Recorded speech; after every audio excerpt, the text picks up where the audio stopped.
Hey, what's up guys? Jason here for Technobok Unboxings. Today I'll be looking at the Huawei Ascend P7. It's Huawei's latest flagship smartphone. First things first, I want to kick off to a huge shout out to the PR agents for Huawei for sending me this device to check out. I jumped into it a couple of days ago, got my SIM card straight in, and I've been using it for the past few days and been absolutely delighted with every side of it.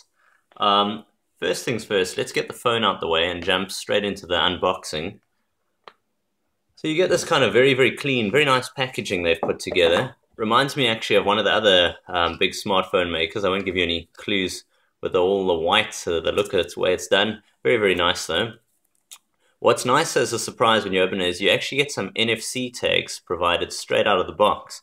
And these can be programmed with a whole host of nice functions. If you check back to some previous videos, you'll see some of the descriptions of what NFC is all about. Very clever technology. Then you jump in here, you'll straight away see this. This here is a little SIM ejector tool. And in the same package, you'll also get some basic start guidance and manuals. But let's get those out the way for a second. Let's just dump those aside. Then on top of that, you jump in, there's another little package inside. And within this package, you get your standard micro SIM sync charge cable, as well as a nice clean looking white pair of headphones. These are not the in-ear ones, which is actually quite nice for a change, but with a 3.5mm 3-pole inline mic connected to it as well, and also your standard USB wall brick. So let's get this box out of the way for a second and jump into the device itself. Now with the device, you're greeted with something that looks incredibly good. Very slick, very elegant, nice 5-inch display size. That's a 5-inch 441 ppi IPS LCD, 1080p resolution, 16 million colors, extremely sharp and vivid. It's also, of course, got Corning Gorilla Glass 3, so very nice and very tough screen technology. The device itself, you'll see the design takes its design cues from one of the other large smartphone makers. I'm not going to give any clues for where Huawei got their inspiration here, but I mean that in a complimentary way. I think it's extremely good looking, and I've received numerous compliments using it just in the last couple of days. So very nice. In terms of the hardware, the phone is running a high silicon Kirin 910 chipset with a 1.8 GHz quad-core Cortex A9 CPU and a Mali 450 MP4 GPU. So that's very nice in terms of the specs, very high-end.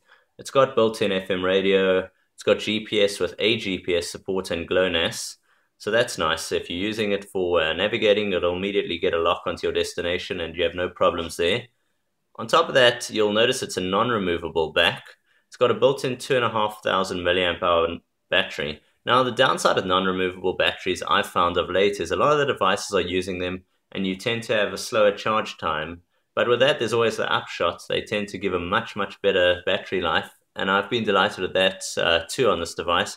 I've used it for about a day and a half with pretty heavy use, and it's not easily killed. So very strong battery. On the side here, you'll use your SIM pin ejector tool. You got your SIM tray, and next to it your micro USB, as well as your power key and the volume control. Then we get into the device here itself. What's very nice is they've got themes on their devices. So their Motion UI, which it's using 2.3, the latest one, I'm a real fan of. It's you either like it or you don't. It's got no menu button as we used to in Android. You jump straight in. Here's my home screen. On there we got a very nice Huawei weather app. And when you move back out of that, you back into your home screen with menu. Slide to side, you simply jump into the menu. All your apps there in the application drawer. And I think it's a very nice UI. It almost reminds me of my UI, the one used by Xiaomi, another big Chinese manufacturer.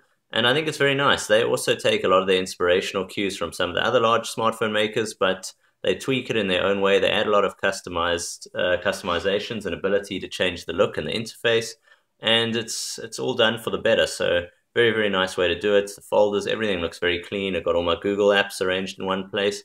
You jump sideways here, you'll see Huawei themselves have added some very nice apps of their own. So as we jump into the folder, sorry, let me press that folder correctly, you will notice there's actually a tool there called Magnifier.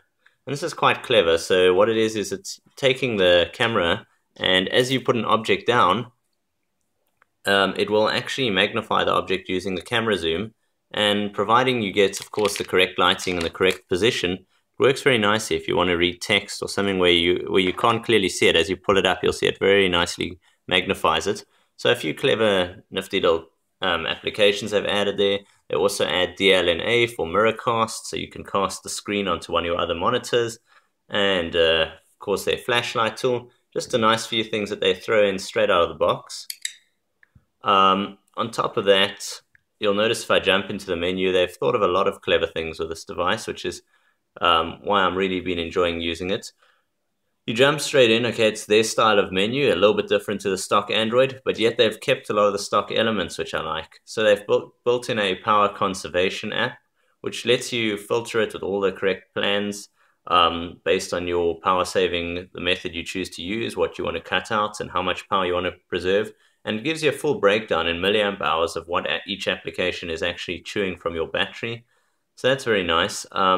Then not only that, there's a lot of other stuff they do. They got something called gloves mode, where if you're wearing gloves, this display is actually developed with the software to actually work with that.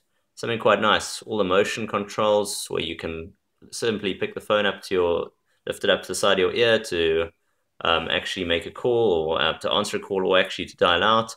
You can shake it if you want to move along in an application, turn it upside down to silence it or lift it.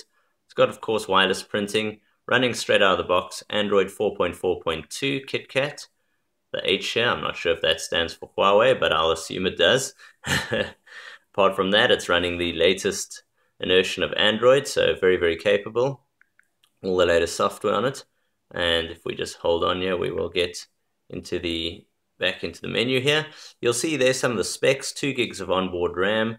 It's a 16 gig onboard storage with, of course, a micro SD card slot, so expandable. You can customize literally everything. The notification shade, which is also, again, customized for Emotion UI 2.3, but again, very nicely done.